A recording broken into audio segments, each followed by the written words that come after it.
Hello, Akiva. Hello, Todd. It's been a while. Hi. Hey, Paula. It's great to see you. Thank you for doing this.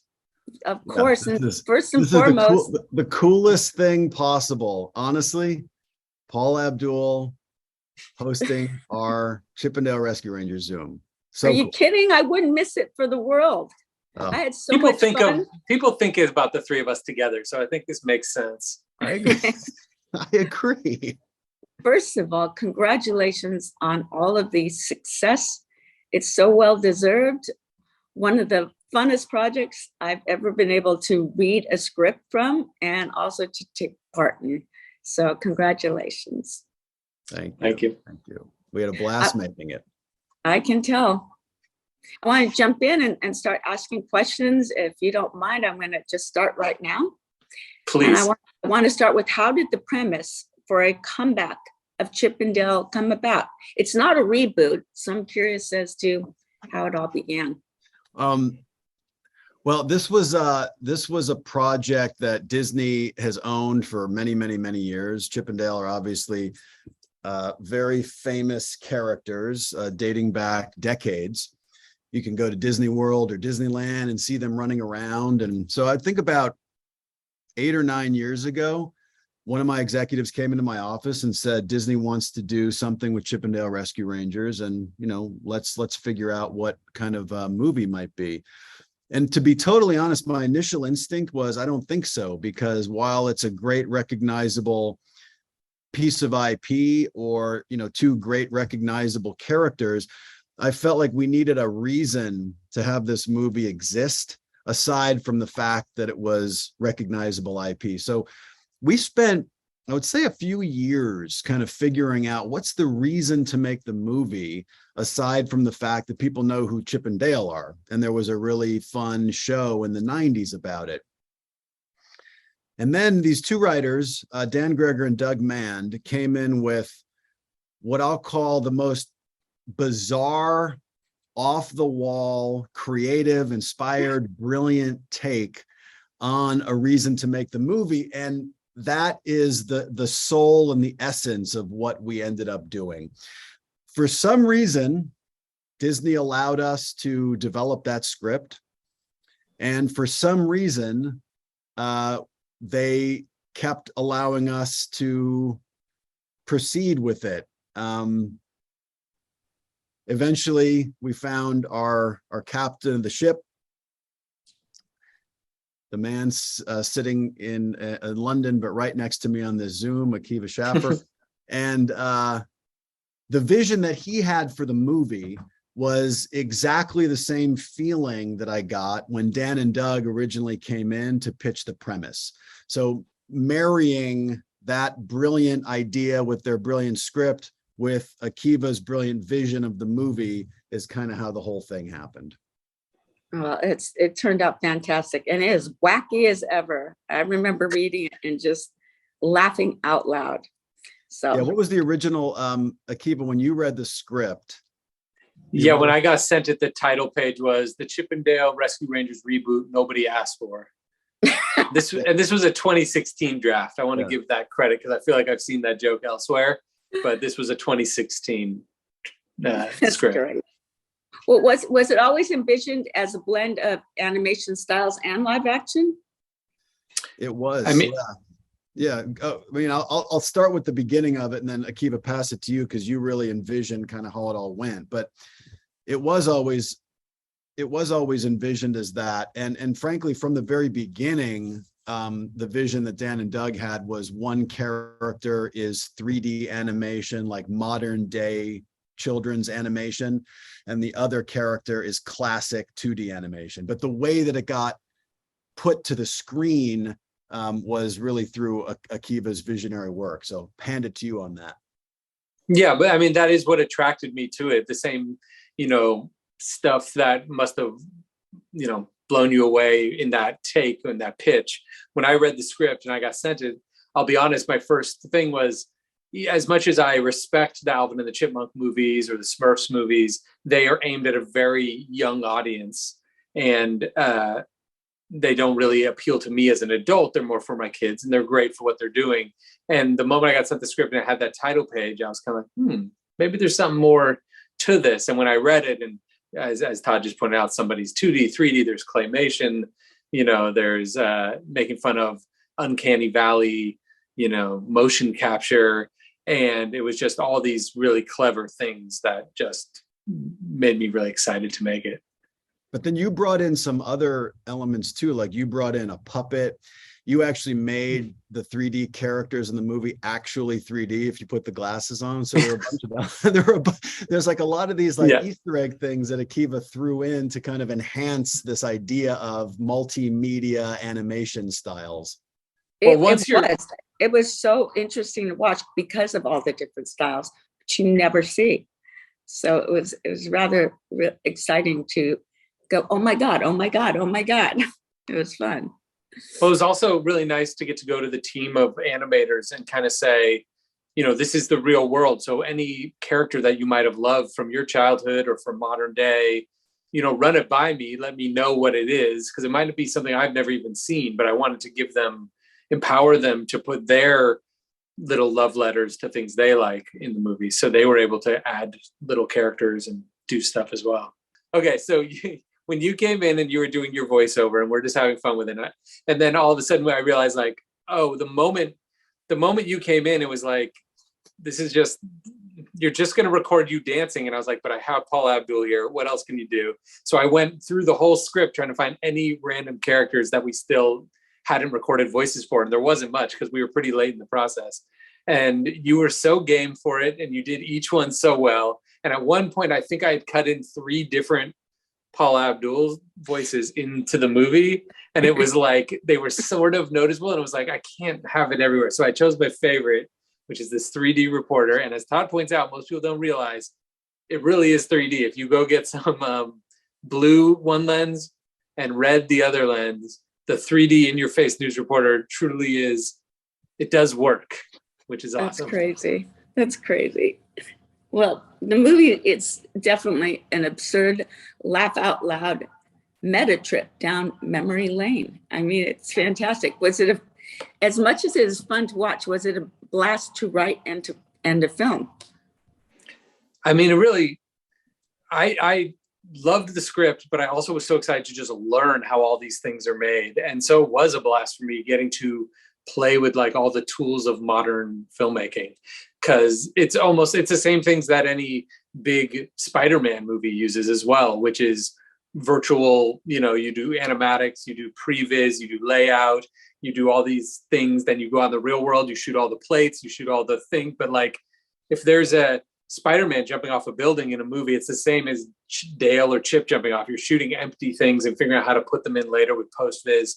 So forgetting even about like the creative story and jokes, just on a filmmaking level, I got to play with so many fun modern things and learn how those kind of movies are made.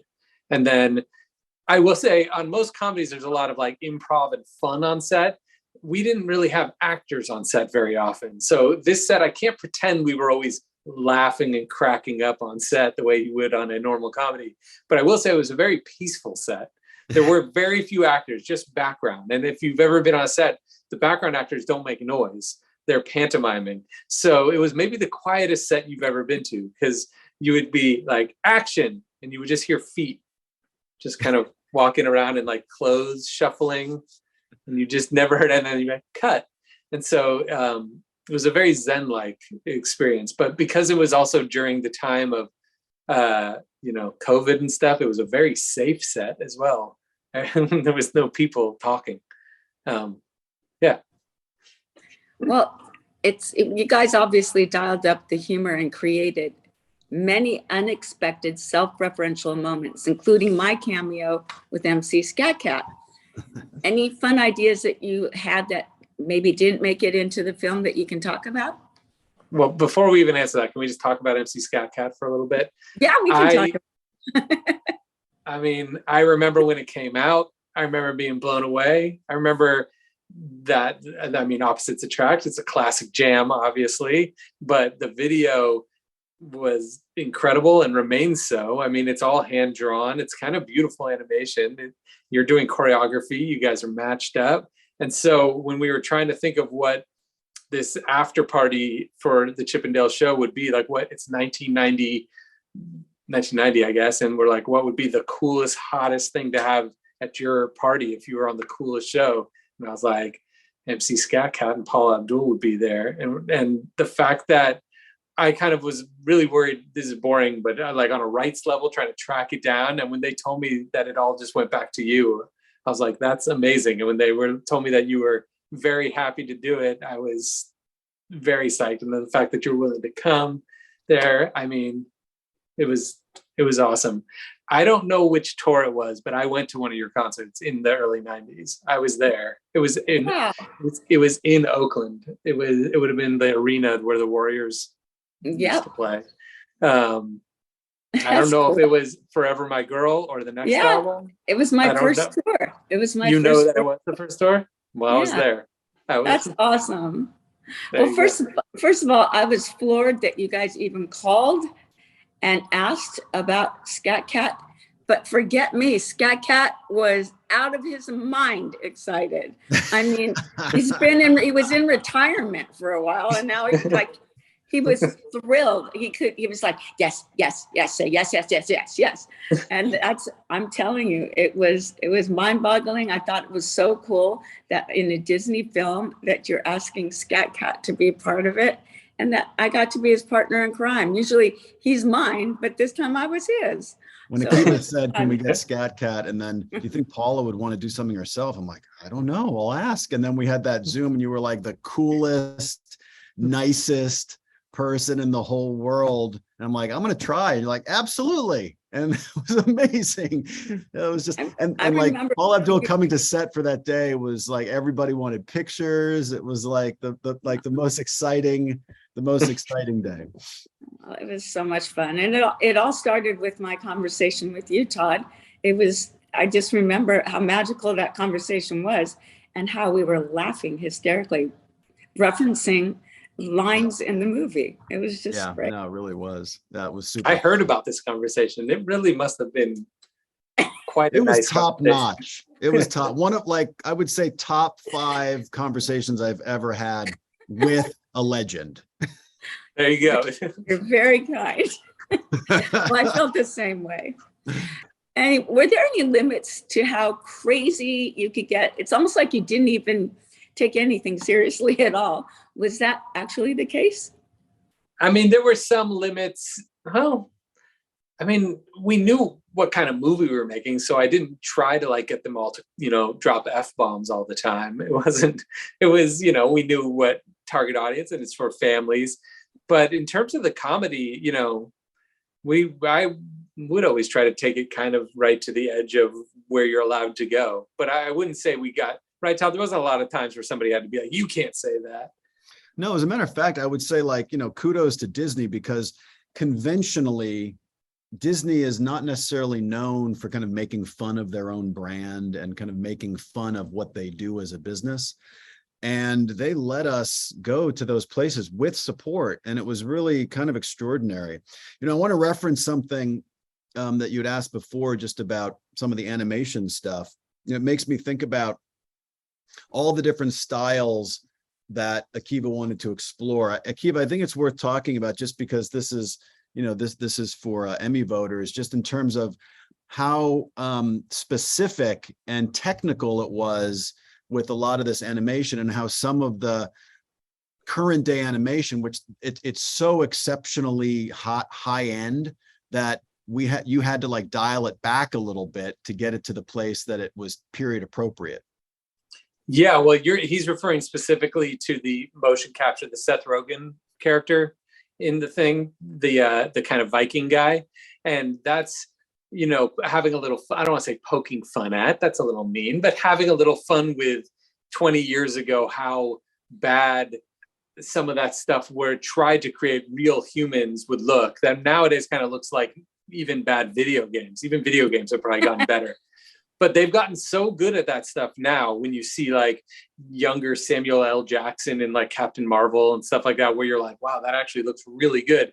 That when they were trying to do it, the first, we did it all the same ways. We scanned Seth Rogen's face. He wore the silly camera in front with the light. They got everything. And then when they brought him to life for the first time, it was kind of gorgeous. The way when you watch even like the new Lion King, like their fur and everything looks unbelievable. It looked incredible. Like every piece of strand of hair and the gleam, and it just looked so much better than it used to look that I had to keep going like, okay, that looks amazing, but now the joke won't work because the whole joke is that he needs to look like a dead-eyed zombie. And it took so many more rounds than you would think of them having to go study kind of the way they had all worked on some of those movies, Final Fantasy and stuff, and they were like having to go study what was so broken about them, all the things that were mistakes and that they wished they could fix back then. They had to go kind of recreate those errors, which is delightful to watch people do the opposite of what they're not, to put it succinctly, they're not used to meetings where you go, make it look worse. It has to look worse. That's not the usual VFX meetings. Can you talk about the nostalgia for the original Chip and Dale Rescue Rangers and the characters like Zipper, Monterey Jack, etc.? Were all of you fans of these characters growing up? I mean, I was at the right age for it. And I have two younger siblings that also kept it kind of going in the house. Even after I was probably slightly aging out of it being the target demo, I was still watching the Disney Afternoon and watching DuckTales and Tailspin and Darkwing Duck. And for some reason, I brought this up in earlier interviews, but Gummy Bears, I don't know if that was just right at the right time for when we got home from school, or I don't know why, but I feel like I saw Gummy Bears more than any other one. But Chip and Dale Rescue Rangers was always like, it was more we got lucky when that one was on, because you never knew which ones, or maybe we just didn't know how to use a TV guide. And as you guys can remember with me, you didn't get to choose what you watched all the time. And when when that theme song would come on, I remember getting a little boost of energy of like, oh, not only because it's a great theme song, but also just because I'd be like, oh my God, yes, we did it. We're going to get to see one. So I have a lot of love for it. And it was interesting trying to balance this new take on the material with the genuine affection I have for it, and making sure we weren't ever making really fun of the original show. We were just doing something new. And there's still room in the future, I think, for Disney to make new versions of that show, of the original, of the show within the show in our movie. But it was an interesting balance also, because we're telling the story between, Chip and Dale, but there are the other three characters who we all know and love, and trying to weave them in a way that felt organic, but didn't, let's just say we had a lot of versions of the script that had more of them, and it felt forced because of the story we were telling, but wanting to stay really cognizant of their importance. It was a challenge, I guess I'd say. I was a fan of it as well, but probably more Akiva, like you're talking about, because of my younger sister, where it was on. But what I've realized during the course of making this is that there are some rabid fans of the series. That's what I was just going to say. I cannot believe how many people are in love with Chip and Dale Rescue. They just grew up with it. They loved it. They freaked out over the movie. It's just really fun to hear everyone's excitement and just reminisce of how much that show meant to them. Yeah. I think it was at a very important, that time in TV, there weren't as many channels, and it was such a, like when you were a kid and you wanted to watch cartoons, it was like Saturday morning cartoons, yep, or this little block right after school. And those were your only two chances. If you slept in on a Saturday, you just missed it all, like all the good ones for the week. And if you had after school activities, you didn't get to see cartoons then ever. And so those things, I think part of how hard they were to find and how much you had to go find them, I think that really solidified them in a lot of our hearts in a different way. And that's really the balance, I think, of the attempt, which, was kind of our North Star from the very beginning, was how do you take the fans of the essence of what that original show was, which was for children, and do it today so that it kind of encompasses everybody, where you can get the adults who are now of the age that have kids, but you can also get the kids who may not exactly know the brand nearly as well as the adults do, so that it can play on multiple levels.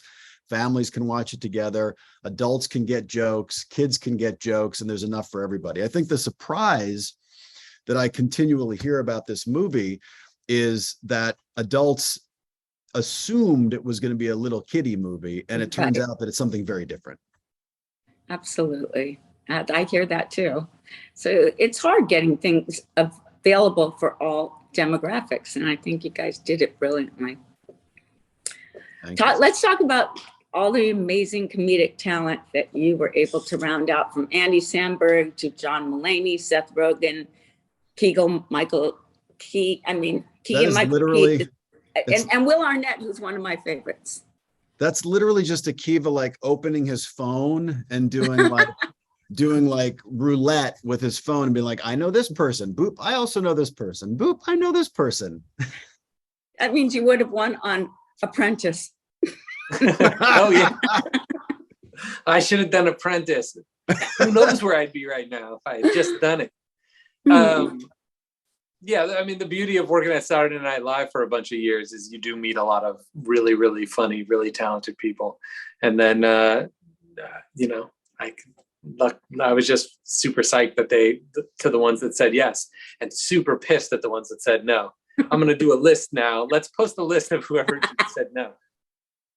But there's some of those comedians in there who are doing like Paula did multiple characters, like Keegan did multiple characters. There's a few people in there that if you really listen, and you can look at, say, oh, the cheesemonger and so is Keegan. And there's also people who do like 2 or 3 characters here. It's very fun and cool to kind of spot.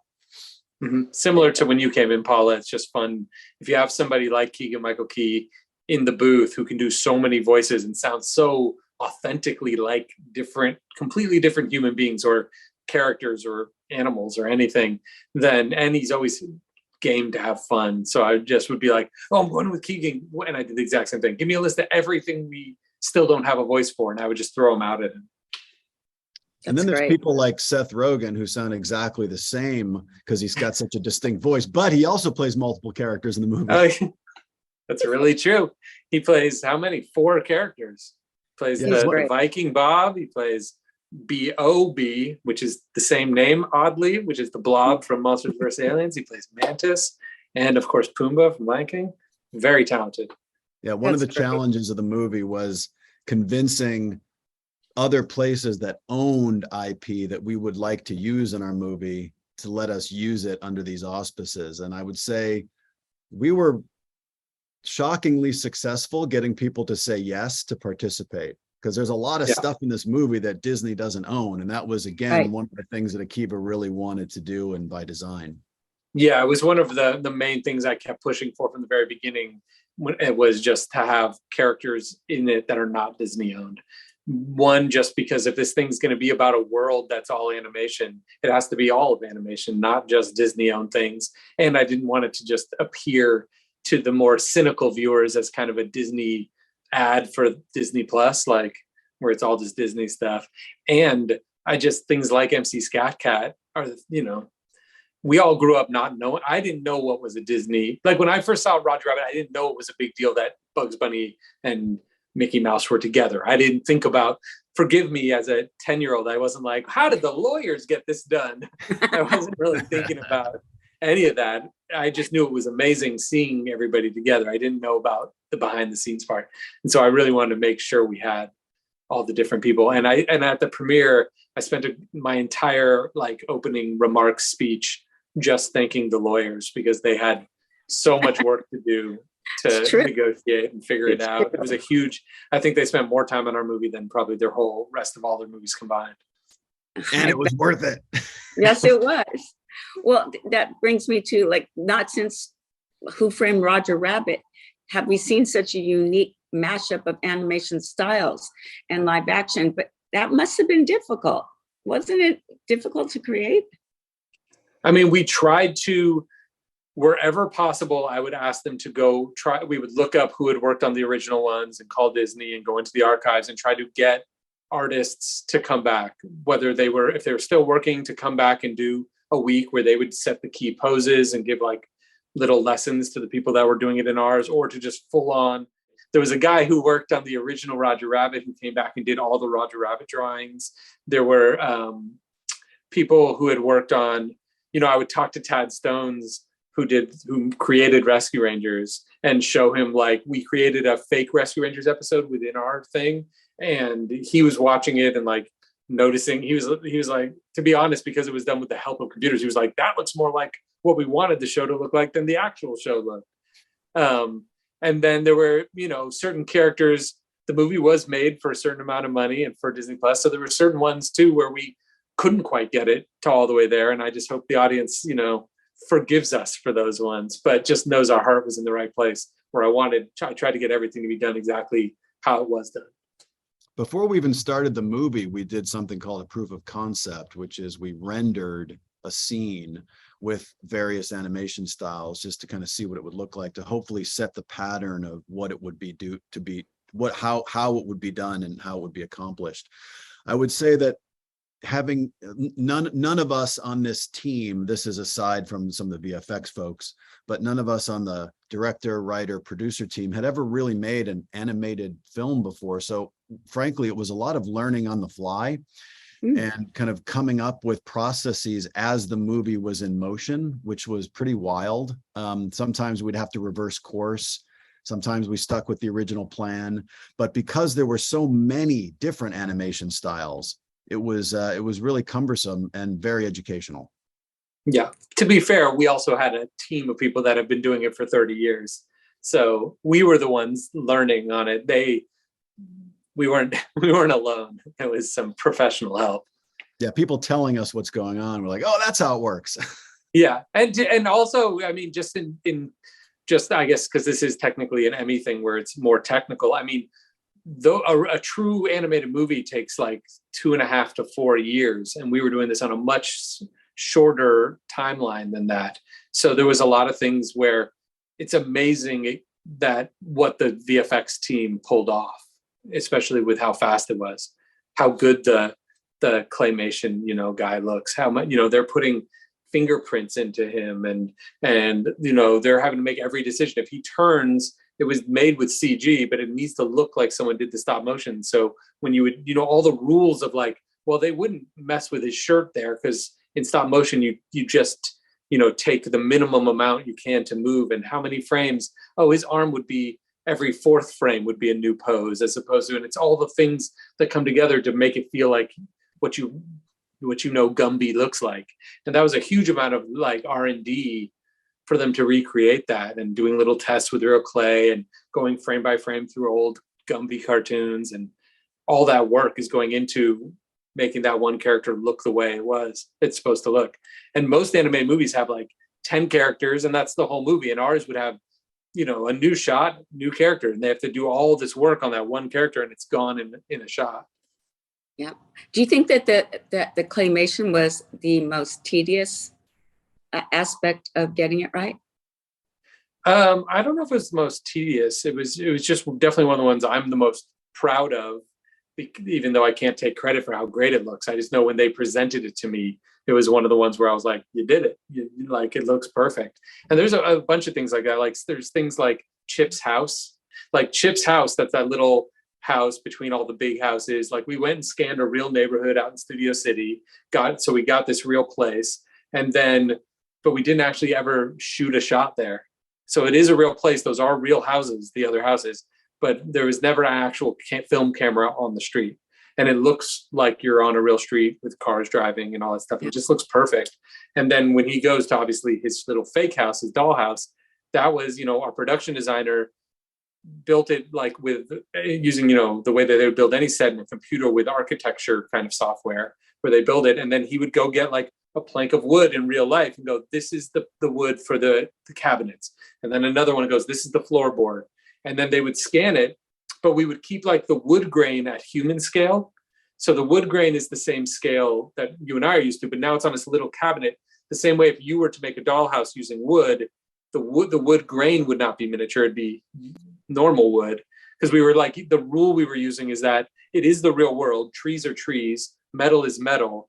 So when you make this little house, it's not like everything shrinks. So like every little detail of even how like a nail would look, like we're like, well, they wouldn't make the nail quite that small, or a doorknob, or everything. So that house is kind of a beautiful, amazing little thing they built. Same with Monty's apartment, is like, 90s bachelor pad. That's the things I don't think everybody would notice. I don't know. That's why I get excited about those ones. Well, you can tell in the movie that there are numerous themes, like the power of transformative relationships. It's never too late to become what you might have been. And sometimes the biggest risk is not taking any risk at all. Which do you feel out of all of those resonated best with the audience? I mean, Todd? I'll just start by saying one of the things I'm most proud of with the movie is, yes, there is an extraordinary amount of technical achievement. I think the tone is expertly done by Akiva, the casting. There's all these elements to this movie that I think work extraordinarily well. And there's also emotion in it. And that's what I'm most proud of, that at the end of the movie, it's really a story about two friends who are basically outsiders who realize that they're better together than they were apart. And that's where I think when you think of things that resonate with kids and families and teens and whatever, I think that's something that really shines through. That the end of the movie, for all those who haven't seen it, please watch it. There's a great scene at the end where honest to God, I tear up every time I see it. Me too. Me too. The whole row I was in watching it at the premiere, people were tearing up. It was really lovely to see. It is nice that you bring up about Todd, though, for kids too, because you're aiming to do that. But I just remember at our first test screening, like the first question for all the kids, I can't remember what it was, but where they brought up like having friends is more important than business and stuff, like just the basic nice story that, like, because those kids aren't getting any of the references. They're only getting the very, story-based jokes. They just are watching, and they don't have any frame of reference for Chip 'n Dale or Chip 'n Dale Rescue Rangers. They're just watching a very simple story about two friends who are on a TV show, who've stopped being friends and who got to be friends again. And I think for someone like myself, that's getting every reference, for watching it for those, you're watching the same movie, but you forget that kids can just watch it just for what it is, as opposed to any of the other stuff. Exactly. Well, there were so many Easter eggs in that film, and it was fun. It was fun for me to pick out, and I'm going and hitting the person next to me. Do you recognize that? But talk about that, because that was really fun. I mean, that was just part of the joy of the basic concept they came up with, that Dan and Doug came up with. It just opened up this world where you're like, oh, right, they're in Hollywood, it's present day. Anybody walking down the street can be anybody.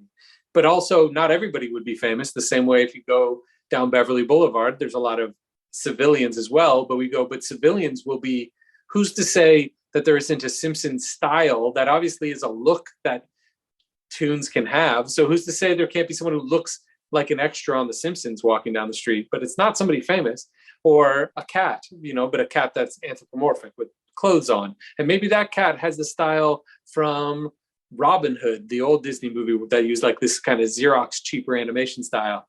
And so it was in some ways daunting, because anything could be anything. You're like, all right, he's walking into a bathhouse. What should this guy look like? He's walking out. Oh, maybe he can have kind of a 80s G.I. Joe look. Like, not everything even had to be a cameo. It just had to be a choice. And so it was also really fun, because making an animated movie, it's like, you're making a movie in slow motion. When you on a normal live action movie, you're on set, you try to get it all in 2 hours, and you're like, all right, I hope we got the scene. And then this, you get to watch it in animatics, and then in this, then in that, then you get to go back. Like, we were changing the lines. So you get a lot of chances. Like, for instance, all the billboards. Once I had a cut of the movie, we counted them and knew how many billboards there were in the movie. So we went, I don't remember how many, but let's say 9. And we went, all right, there's 9 places for jokes. Each one needs to be different. Each one needs to kind of build off the last one, or feel different from the last one. And then we just started putting billboards up, and then you watch the whole movie and go, okay, those 2 felt good. That one felt bad.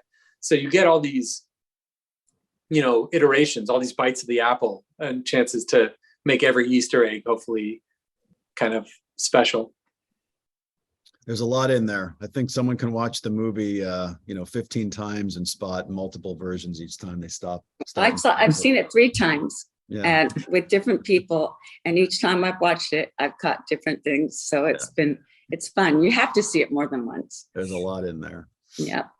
Yeah. Well, I had so much fun working with the two of you. It was a different experience for me, and I loved it. And I thank you so much for making such an enjoyable film for all ages and for including me. We were It was our honor, and we're still amazed that you said yes, and it continues to this. yes, we are grateful for your participation and your support, and much adoration. Oh, thank you so much. And continued success. It's going to be great. I'm excited. You guys are on such a roll. Congratulations. Thank you, Paula. Thank you so much. Thank you.